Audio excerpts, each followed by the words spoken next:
Israel की war cabinet में फैसला हो चुका है। नेतन्याहू ने ऐलान कर दिया है, इजराइल की सेना ने पूरी तैयारी कर ली है।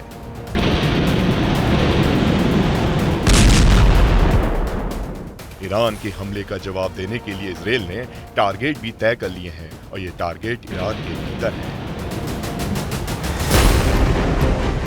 लेकिन अभी नेतन्याहू ने रेड बटन नहीं दबाया है और इसकी सिर्फ एक वजह है।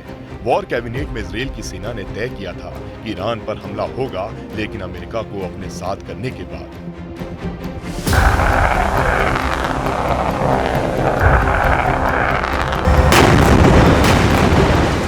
जाहिर है जंग की सूरत बन रही है, लेकिन ईरान पर इजराइल के हमले में वक्त लगेगा, क्योंकि ये नेतन्याहू भी जानते हैं कि उनके मुल्क पर ईरान ने सीधा अटैक किया है और उन्हें भी ईरान को सबक सिखाने के लिए सीधा और उससे ज्यादा बड़ा अटैक करना होगा।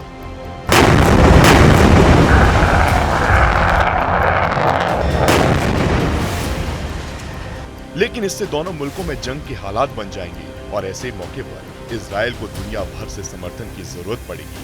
नेतन्याहू इसी को पक्का कर लेना चाहते हैं।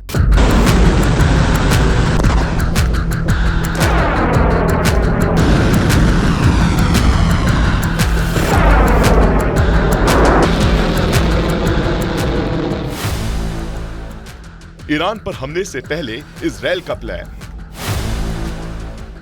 इजराइल में शुरू हुई महायुद्ध की तैयारी।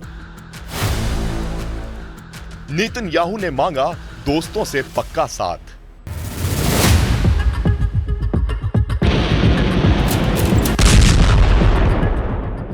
जिस तरह के हालात हैं और जिस तरह की तैयारी है, वो इशारा कर रहे हैं कि पश्चिम एशिया में आग लगने वाली है, खाड़ी में खलबली मचने वाली है, महायुद्ध का आगाज होने वाला है।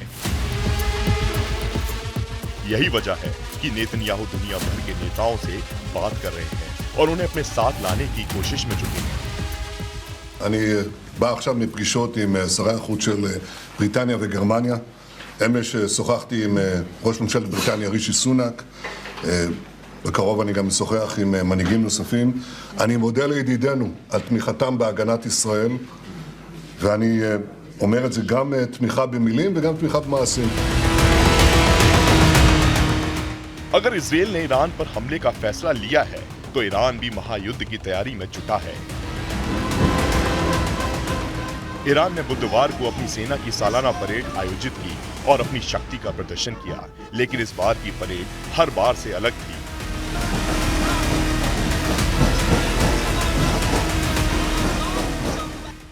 हर बार ये परेड तेहरान के एक हाईवे पर निकलती थी, लेकिन इस बार जगह बदल दी गई और तेहरान के उत्तर में एक बैरक में परेड आयोजित की गई।